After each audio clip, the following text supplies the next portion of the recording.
Hello అండి, welcome to వేమ్ parties kitchen. అందరూ బాగున్నారని కోరుకుంటున్నాను. నేను చాలా బాగున్నాను. ఇదే నా ఫస్ట్ వ్లాగ్ అనమాట.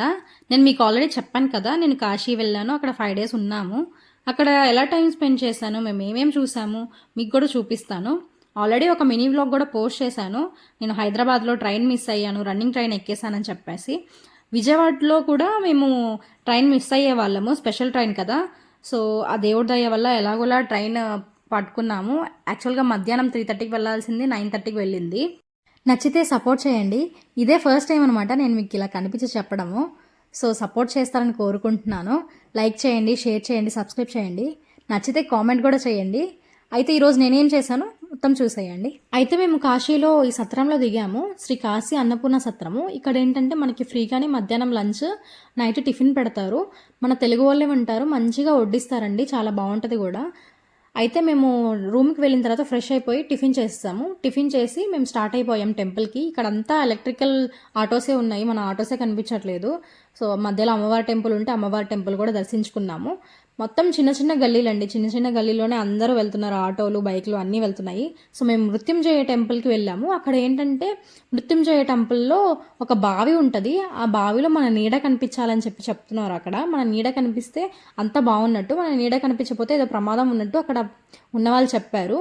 దాంట్లో ఏంటంటే ఆ బావిలో వాటర్ కూడా తాగుతూ ఉంటారు, కొంచెం మంచిదని చెప్పేసి అక్కడ ఉన్న వాళ్ళందరూ ఆ బావిలో వాటర్ కూడా తాగుతున్నారు. అక్కడి నుంచి మేము ఆ వాటర్ కూడా తాగేసి, అక్కడ చూసారు కదా బావిలో వాటర్ కూడా తీస్తున్నారు. అక్కడి నుంచి మేము స్టార్ట్ అయిపోయి మళ్ళీ వెంటనే కాలభైరవుడి టెంపుల్కి వెళ్ళాము. కాలభైరవ టెంపుల్ ఏంటంటే మనము ఎక్కడికి వెళ్ళినా కాశీలో ఏంటంటే ఫస్ట్ ఈ కాలభైరవుడిని దర్శించుకున్నాకే నెక్స్ట్ ఆ స్వామిని, విశ్వనాథ స్వామిని దర్శించుకోవాలి. సో కాశీ కాలభైరవుని దర్శించుకున్నాం. క్యూ లైన్లో ఉన్న వాళ్ళకి విసురుతా ఉందన్నమాట, ఎంతో కొంత ఇస్తారు కదా మనీ కొంచెం. మధ్యలో రాముల వారు కూడా కనిపించారు. రాముల వారిని కూడా దర్శించుకొని మేము బయలుదేరిపోయాం లోపల క్యూ లైన్లోకి. దగ్గరకు వచ్చేసాము, చాలామంది ఉన్నారు. ఫస్ట్ ఈయన దగ్గరకు వచ్చేసి ప్రజెంటేషన్ వేయించుకోవాలి కదా, స్వామి కాలభైరవుడా మేము వచ్చేసామని చెప్పేసి. సో మేము వెళ్ళాము, ఆయన చూసాం, దర్శించుకున్నాము, మంచిగా అనిపించింది. బయటకు వచ్చేటప్పటికి కింద వీళ్ళు మంత్రాలు వేస్తా తాళ్ళు కడతా ఉంటారు. సో మొత్తం ఇది కూడా అయిపోయి మేము బయటకు వచ్చేసాము. నేను మా చెల్లి వచ్చాము, తులసిమాల కూడా ఇచ్చారు.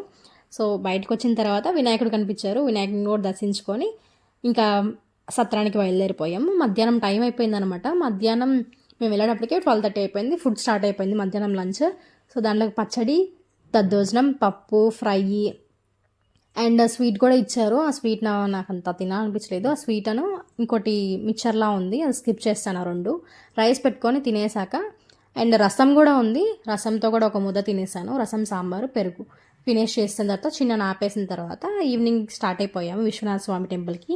ఇది వచ్చేసరికి నంది సర్కిల్ అండి. నంది సర్కిల్ నుంచి మనం ఎటెల్లా విశ్వనాథ స్వామి టెంపుల్ వెళ్ళొచ్చు. గేట్స్ ఉంటాయి, 5 gates లాగా. మనకి వెళ్ళే దారిలో అందరూ ఫారినర్స్ కనిపిస్తూ ఉంటారు, ఆ యోగులు కనిపిస్తూ ఉంటారు. అందరు మన తెలుగు వాళ్ళే ఉంటారు, ఎక్కడ మాట్లాడినా తెలుగు వాళ్ళే ఉంటారు. సో మనకు ఫోన్స్ ఎలా ఉండదు, లోపలికి ఇక్కడే లాకర్లో డిపాజిట్ చేసేయాలి. మేము బయటకు వచ్చేటప్పటికి 7:30 అయిపోయింది. 7:30 అయిపోయేటప్పటికి డిన్నర్ టైం అయిపోయింది అనమాట. డిన్నర్లో టిఫిన్ పెట్టారు, పూరియాను కర్రీ పెట్టారు. అండ్ ఇలాగా మా డే ఫినిష్ అయింది, అంటే ఫస్ట్ డే ఫినిష్ అయింది. స్నాక్ కూడా తినేసాము, చాట్ లాగా. మీకు నచ్చితే లైక్ చేయండి, సపోర్ట్ చేయండి, సబ్స్క్రైబ్ చేయడం మర్చిపోకండి.